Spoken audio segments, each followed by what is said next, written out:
SSC 2026 ভাইয়া তুমি অনেক লাকি, কারণ এতগুলা ভিডিওর মাঝে ভাইয়া তুমি এই ভিডিওটা পাইছো। প্লিজ এই কম্পোজিশনগুলো না পড়ে প্লিজ যাইও না, ঠিক আছে? কম্পোজিশনগুলো একটু দেখো, এই তো একটু স্ক্রিনশটটা নিয়ে রাখবা। আর এই পিডিএফটা যদি লাগে তাহলে ভিডিওটা শেয়ার করে তোমার প্রোফাইলে আমাদের পেজে অথবা হোয়াটসঅ্যাপে নক করবা, ঠিক আছে? একটু দেখো, এই তো একটু ছবিটা তুলে নাও ভাইয়া। এগুলো যদি করো ইনশাল্লাহ মোর এনাফ। আর এগুলো সবগুলারই ফরম্যাট ভাই আমি দিয়ে দিছি, 2টা থেকে 3টা ফরম্যাট শিখলে এগুলো প্রায় অনেকটা মুখস্থ করতে হয় না, ঠিক আছে ভাইয়া? দেখে নাও। তারপর তোমরা যদি বলো ভাইয়া আমি চাচ্ছি একটু সেফ জোন, তা সেফ জোনের জন্য এগুলো সব একটু দেখে নিতে পারো। ব্যাস এগুলো দেখলেই এনাফ। তাহলে প্রথমে কি করবা ভাইয়া, তোমার এই 10টাগুলো শেষ করে ফেললে যথেষ্ট। তারপর রিস্ক যদি নিতে না চাও তাহলে এগুলো একটু করে দেখে নিবা। মেইন জিনিসটা হলো ভাইয়া তুমি বানানোর চেষ্টা করো, নিজে বানায় লেখার চেষ্টা করো।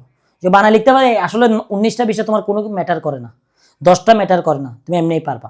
এক সেকেন্ড নাম্বার পয়েন্ট ভাইয়া, এখানে বেশিরভাগ জিনিসই ভাইয়া ফরম্যাট দিয়ে লেখা যায়, সেটা আমি প্যারাগ্রাফের ক্লাসে নিছি এবং বলছি, সেজন্য আমি এখানে বলতেছি না। এগুলো প্রায় অনেকটা ফরম্যাট দিয়ে হয়ে যায়। যেমন ধরো তোমার ইন্টারনেট, ভ্যালু অফ টাইম, হ্যাঁ, তারপর নিউজ পেপার রিডিং, এই 3টা তো ভাই তুমি মনে করো গুড সাইড দিয়ে লিখে ফেলতে পারবা, ঠিক আছে? তারপর আসো এখানে গুড সাইড দিয়ে অনেকগুলো লিখতে হয়। আইসিটি এডুকেশন, এটা গুড সাইড দিয়ে লিখতে পারবা। তোমার ফিমেল এডুকেশন গুড সাইড দিয়ে লিখতে পারবা, ঠিক আছে?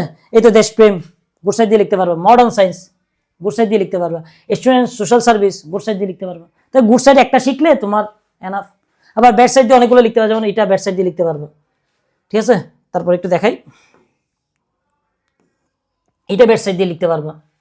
তো ভাইয়া এইগুলো ব্যাড সাইড গুড সাইড দিয়ে মোটামুটি হয়ে যায়, কিন্তু চেষ্টা করবা এগুলো ফরম্যাট অনুসরণ না করে নিজ থেকে বানায় লেখার জন্য, ঠিক আছে?